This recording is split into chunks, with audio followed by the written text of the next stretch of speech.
Bueno, bien. Leonardo da Vinci. No sé si es uno de los númenes de este programa. Es un amigo cercano, pero no es uno de los Sí, númenes de este no programa. se parece mucho. No, casi a nada. algunos de los amigos de este programa, son un poco más bestiales. Pero Leonardo era ya en vida una verdadera leyenda. Nació en 1452 Leonardo. Y bueno, ya mientras vivía era muy famoso, casi en el sentido actual de la fama. Se hablaba de su hermoso rostro y de su figura, de su fuerza, de la dulzura con que trataba a los animales, como si eso fuera una virtud, su brillante inteligencia, la variedad y la extensión de su talento. Era así un poco de todo, ¿no? Antes que nada era pintor, pero también era arquitecto, escultor, ingeniero, músico. Me hace acordar aquel verso: cuando cumplí los 6 años, yo ya era un sabio hecho, todo un hombre de provecho y más leigo que un doctor. Era músico, cantor, herrero, sastre, barbero, ebanista, carpintero, domador, puro artesano, y a veces, por ser humano, hacía de curandero. Bueno, ese era Leonardo, en una época en que todavía cabía soñar con l'uomo universale. Además, Alejandro, estos saberes, digamos que en pro de conseguir algún dato más para sostener alguna de sus prácticas, como la pintura, esto lo llevaba a convertirse de pronto en anatomista, ¿no? Y disecaba cadáveres. Sí, claro, era muy hábil en ese asunto. Disecaba cadáveres y hasta tenía pretensiones mágicas. Él llegó a decir, voglio facere miracoli. Quería hacer milagros. ¿Y quién no? Y bueno. Después de todo, aquí también queremos hacer, aunque más no sea un modesto milagrito de quinta. Pero digo que el hombre universal era posible en aquella época porque existían, como existieron todavía durante algunos siglos más, los hombres que detentaban todo el saber de su época. Él era uno de ellos. Pero en este mundo en que vivimos hoy, tal cosa ya no es posible. No es posible porque el conocimiento ha crecido tanto, el corpus de nociones que hay que saber en cada ciencia es tan grande que el conocimiento de una sola de ellas insume la vida entera. Llegar a las fronteras de lo desconocido en cualquier ciencia te lleva a la vida. Y así, por ejemplo, podría decirse que una erudición en matemáticas, iba a decir la erudición matemática, pero esto conduce a una especie de paradoja, es como decir la ignorancia medicinal. Es una ignorancia que cura, ¿no? La ignorancia de la medicina. Pero bien, digo, conocer matemáticas tiene como precio ignorar la medicina. Pero es que es así, porque si no, no hay tiempo.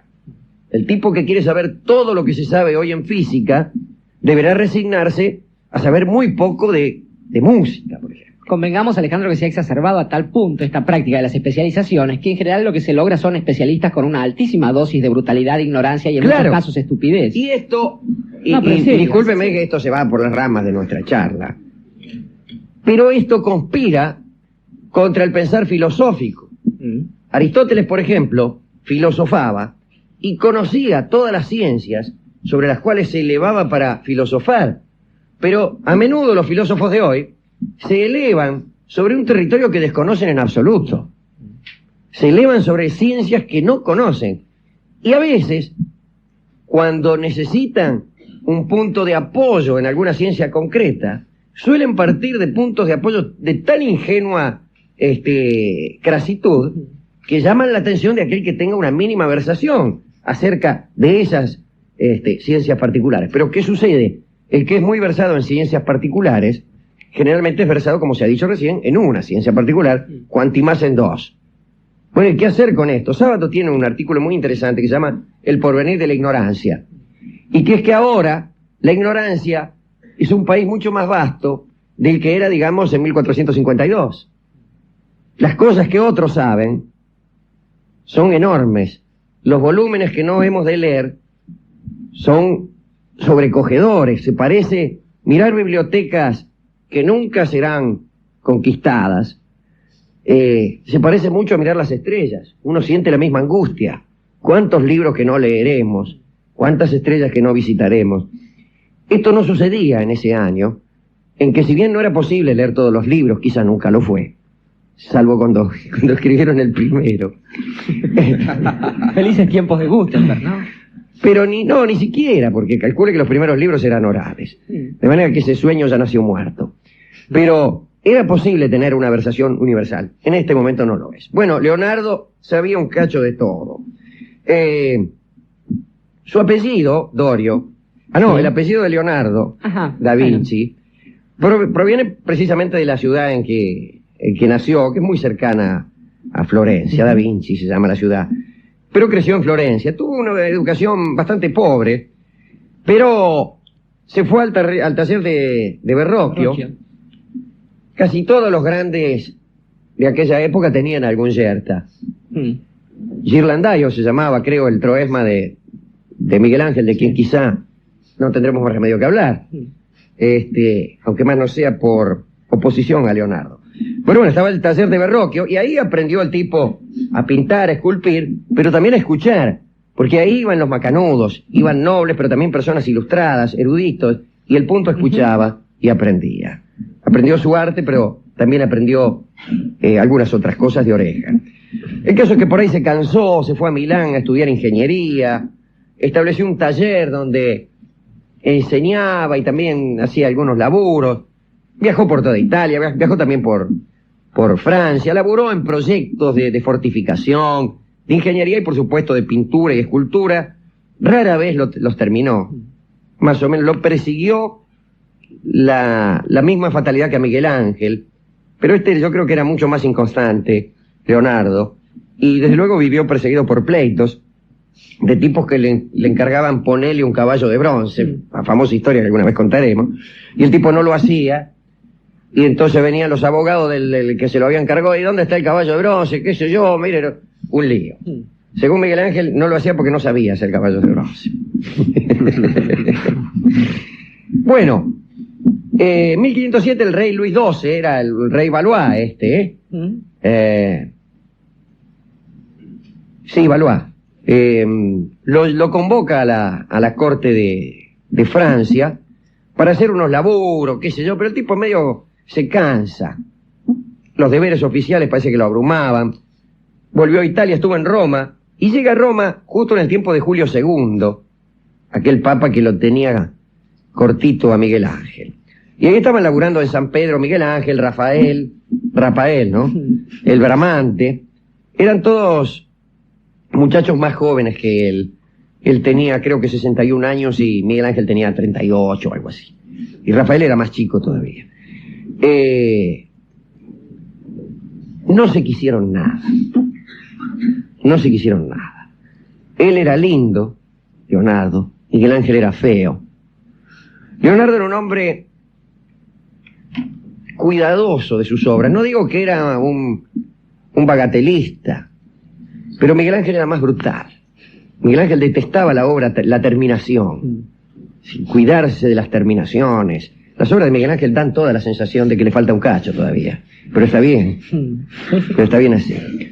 Miguel Ángel lo detestaba por blando, nunca congeniaron, no fueron amigos, y Leonardo se sintió mal allí y se rajó. Y el nuevo rey de Francia, que es nada menos que nuestro amigo Francisco I de Valois, un rey muy galante, muy mundano, que le ofreció lo que quisiera para ir a la corte. Y fue, qué cosa, ¿no? Leonardo al Louvre, donde ahora está precisamente la más famosa de sus obras, pero en ese tiempo el Louvre no era un museo, y casi todas las cosas que ahora están allí ni siquiera habían nacido, algunas sí. Allí vivían los reyes de Francia. Y ahí estuvo, la iba de ingeniero real, inventaba cosas tales como un retrete, que le inventó al rey. Un retrete, quiero decir, un inodoro. No había en aquel entonces inodoros de eso que ahora tiene cualquier desgraciado, que dicen traful, si uno aprieta el botón y suceden allí unas cosas. Pues eso ni los reyes tenían. Ya hemos contado incluso cómo en algunas monarquías se tenía la costumbre de designar un funcionario que era el portador de los bacines reales, y que era el que andaba por ahí trasladando las deposiciones del monarca hasta un lugar... gente de ceño fruncido en general, sí, ¿no? Sí, gente que muchas decisiones no tomaba, pero Para llevar y traer eso eran mandados a hacer. Como en general sucede con los funcionarios. Bueno.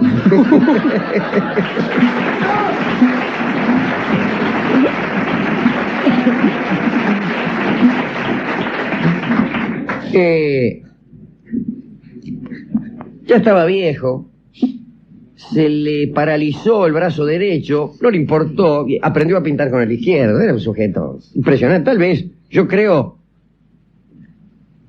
de los sujetos más extraordinarios que la humanidad ha producido.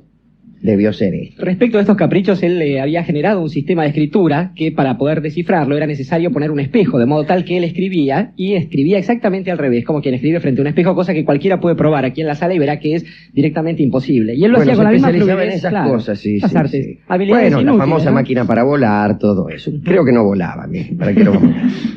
Bueno, un día se murió. Murió justamente en brazos de Francisco I. La charla de hoy es sobre la Mona Lisa, pero nos hemos explayado demasiado en su autor. Quiero decir esto para terminar con Leonardo. Leonardo era el protegido de Francisco I, el enemigo de Francisco I, otro gran rey, Carlos V de España. Tenía otro protegido, que era el Tiziano. No solo protegido, sino que era su amigo. Era su amigo, tenía títulos, era pintor de la corte, era conde palatino, caballero de la Espuela de Oro. Se cuentan algunas anécdotas, por ejemplo, que el rey Carlos le alcanzó, se agachó a juntar el pincel que se le había quedado al Tiziano, lo cual era una cosa impensable. Bueno, se murió Leonardo. Pero yo quería hablar de la más famosa de las obras de Leonardo, que es de la Gioconda, la Mona Lisa. Fue pintada teniendo como modelo Alicia Gerardini, ustedes saben, que bueno, finalmente acabó por convertirse en la mujer más mirada de la historia, y tal vez el cuadro es el cuadro más famoso de la historia. La Mona Lisa de carne y hueso nació en el seno de una familia venida menos en Nápoles, y en 1495 se casó con un comerciante Miché, Francesco del Giocondo se llamaba, fue la tercera esposa de este chabón, que tenía mucha guita, era viejo, y se conjeturaba que iba a crepar rápidamente, lo cual iba a ser de gran ayuda para la fortuna personal de esta muchacha. Comenzó a posar para este cuadro en 1503 y pues Leonardo tardó 4 años en concluirlo, si es que lo concluyó. Vasari, que un historiador muy útil, mentía muchísimo, pero ha resultado de gran utilidad a todos los biógrafos de los grandes artistas de aquella época. Me acuerdo ahora de un libro que les recomiendo, que es el Miguel Ángel de Giovanni Papini, que el esqueleto de ese libro está sostenido por Vasari, a quien refuta línea tras línea. Pero si no hubiera habido un Vasari a quien refutar, tal vez Papini no hubiera podido hacer el libro. Vasari dice que era muy linda esta chica, y cuenta que mientras que hacía el retrato, Leonardo le contrató unos giles, unos músicos, unos cantores, para que la mina se divirtiera. Entonces venía a posar y venían unos tipos, qué sé yo, venían, póngale, ese Rolón, Soria, cantaban una milonga y la mina de acá, ¿no? La mina unos bufones, póngale, Rolón,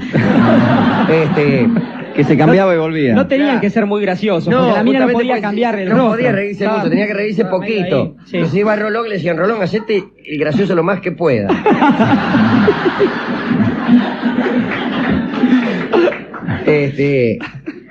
Eso dicen, vaya a saber. Los críticos han especulado con esta sonrisa. Estaba dedicada a Leonardo, qué sé yo. No creo que a Leonardo le importara mucho. Por eso. Vamos a ser confidentes. Era de satisfacción porque iba a heredar una gran fortuna. No parece que uno vaya por la vida poniendo cara de que va a heredar una gran fortuna. Ni siquiera se sabe si es una sonrisa eso. No se sabe, ¿no? tampoco se sabe qué cara pone uno cuando está por heredar una gran fortuna. Falta de habilidad de Leonardo para pintar bocas humanas, quizá. Bueno, Francisco I de Francia lo compró el cuadro y pagó 4.000 florines, que son unos $1.500 al cuadro. Una ganga, Un regalo, anda a comprar un cuadro de esos que venden en las mueblerías, ¿viste? Esos que tienen luces. ¿No viste esos cuadros que hay en una escena de ciudad y vos prendés la luz y se prenden las luces de las casas? Sí, sí, Eso sí. debe valer más de $1.500. Yo me quiero comprar uno. Para eso los Queda veladores. fenómeno queda. Mm. Mucho mejor que la Gioconda. Mm. Lo que sucede es que los cuadros no se compran para quedar. Para eso están los veladores y esas cosas. Un día hablaremos. No de esto, de otra cosa. Hoy se calcula que vale 100 millones el cuadro. Es un poco caro. Sí, claro. Quizá por eso nadie lo compra. Mm. Una leyenda cuenta que Leonardo la pintó desnuda, o no que la pintó desnuda, que hay otro cuadro en que Leonardo la pintó desnuda a esta chica. ¿Eh? Sí, no sé. Se la afanaron la Gioconda en 1911, un italiano nacionalista, Vincenzo Perugia, creyó que la Gioconda debía volver a Italia y se la afanó. No se afanó el cuadro, no se afanó el lienzo, pues se lo puso abajo la ropa. Imagínese ponerse el cuadro, no es muy grande todo. No, no, no. Usted lo ha visto, ¿no? Sí, sí. Yo también. Está bien, ¿eh? Está bastante bien. Está bastante bien. Mucho japonés alrededor en general. Sí, mucho japonés. Pero... Mirá, digo, la del dulce de leche. Pero bueno, lo agarraron al Tano. Pero estuvo 2 años, 2 años, 2 años perdido el cuadro. Pues lo encontraron, qué sé yo. Es el único cuadro, la única obra, diría yo, de Leonardo que ha tenido suerte. Las obras de Leonardo han estado perseguidas por la mala suerte. La mayoría no existen ya. La mayoría no existe ya. La batalla de Anghiari, que era un fresco, se derritió. Se derritió. Bueno, la última cena. La última cena, aprovechen y mírenla. Sí. Ya queda poco, por Ya cierto. queda poco. Era la última cena, creo que estaba en un refectorio, en un salón que utilizaban los monjes, o que utilizaron después los monjes, para astrar. Y la pared sobre la que está pintada la última cena, cuadro impresionante, daba una cocina. Durante mucho tiempo estuvo la cocina ahí, calcule, se calentaban las paredes, se volvían a enfriar, se hacía pomada. Después lo usaron ese lugar, no sé si para guardar alfalfa, un depósito ahí, una podredumbre. En la Segunda Guerra Mundial los nazis casi se lo cargan en un Casi se bombardeo. lo carga. Pero antes lo habían utilizado como comedero de los monjes y también de los soldados, que se divertían tirándose cosas. ¿Qué van a hacer los tipos? ¿Con qué se van a divertir? Una tropa ahí que está morfando. ¿Qué quiere que juegue? Sí. Con los sifones. así. Se tiraban cosas y se le encajaban vuelta a vuelta a la última cena. Que San Pedro estaba ahí. todo chorreado, y para peor venía el otro y le pasaba Puloy. A Carolina, porque A venía Carolina muchachos le pasaba también. igual. Ahí está la última cena toda despellejada. La pared se está rajando, o ya se ha rajado. Han gastado plata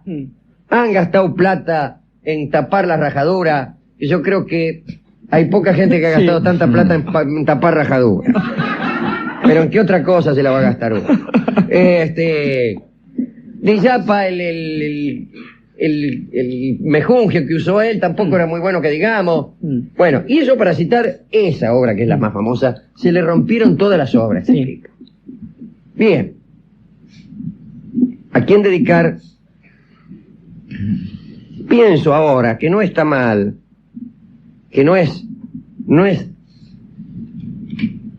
una desgracia total que se pierdan las obras de un artista. Virgilio Espósito decía que es mejor el verso aquel que no podemos recordar. Tal vez es mejor el cuadro que se ha perdido, los fragmentos de Heráclito que no conocemos, las tragedias de Eurípides que no han sobrevivido. Nos parece que deben ser fantásticas.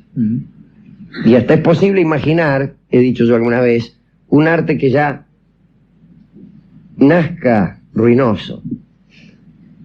Una serie de obras cuyo autor directamente las conciba perdidas. Un escritor concibe un libro que ya nace perdido. Ya nace perdido. Entonces lo único que hace, nunca presenta un libro, lo único que presenta son vestigios de ese libro. Digamos, testimonios de alguno que dice que lo ha leído y que recuerda algún pedacito. Una media frase. Algunos datos históricos, que fue escrito en tal año, pero el libro no. Hay una vuelta de tuerca feroz para hacerle a esto, Alejandro, y es que si ese es el corpus de la obra, y con las obras esas completas han pasado cosas a lo largo de la historia que hicieron perderse buena parte de la obra, si eso que dice usted es la obra completa, ¿qué pasa cuando la historia opera sobre esa obra y se empiezan a derrumbar esos vestigios? Bueno, ruina de ruina será. Si el libro ya es concebido ruinoso, cuando la historia y los cataclismos y los incendios de las bibliotecas de Alejandría operen sobre esa obra que ya ha nacido ruinosa, quedará la ruina de una ruina. Salvo que suceda algo peor que los incendios, que es la restauración. Cosa que le ha pasado a algunos cuadros. A Miguel Ángel. Al propio Michelangelo le ha pasado con la... Y el braguetón, el señor este claro, que pintaba cosas había a un los... pintor que le pintó calzoncillo a la figura del... no del juicio universal, del juicio universal. Sí, en la del Capilla juicio Sixtina. universal. Claro, como algunos estaban ahí medio desnudos del todo. De todo estaban, sí. Para no ofender a los espíritus pacatos, vino un pintor y le pintó arriba unos calzones. Floreadito. Y ahora hubo que despintar los calzoncillos. Sí, pero no fue lo mismo, ¿eh? Y ya, escúcheme una cosa, la obra se deteriora. Imagínese usted que le empiecen a pintar y a despintar calzoncillos. A la larga de tanta carabina, de tanto... tiene tanto solvente, al final no hay juicio universal que aguante. Bueno, hagamos la dedicatoria. Primero al autor, desde luego a Leonardo, muchacho que merece nuestro aprecio. Quizás no es del club, pero... No es del club, pero está es de ahí, lo que más está ahí. queremos, sí. Yo creo después, Alejandro, que quizás los dedicandos mejores para esta charla que ha dado hoy sean aquellas personas que, a contrapelo de los tiempos, a despecho de esta forma de acumulación del saber, se han empeñado en, a través de una disciplina cualquiera, tratar de encontrarle ese mismo sentido a la vida y al universo que le encontraban aquellos hombres de saber universal como Leonardo. Quiero decir aquellos que al cabo de un estudio, al cabo de muchos años de un estudio, pienso en nuestro amigo Stephen Hawking, que anda tan mal llevado por ahí por la vida, han tratado de ponerle una guinda a esa biografía y coronarla con un intento de comprensión del universo.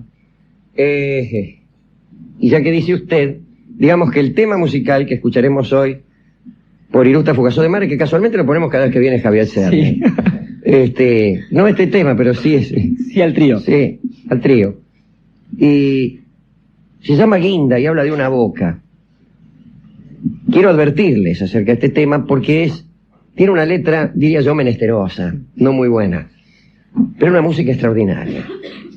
Y como se refiere a una boca, y como después de todo la boca es uno de los puntos de atención del cuadro al cual hemos hecho referencia, y como bien vale la pena poner una guinda sobre cada obra, se nos ocurrió poner este curiosísimo tema, que dedicado a Leonardo y a todos los que han buscado la excelencia en el arte, cantan Irusta, Fugazot y de Mare.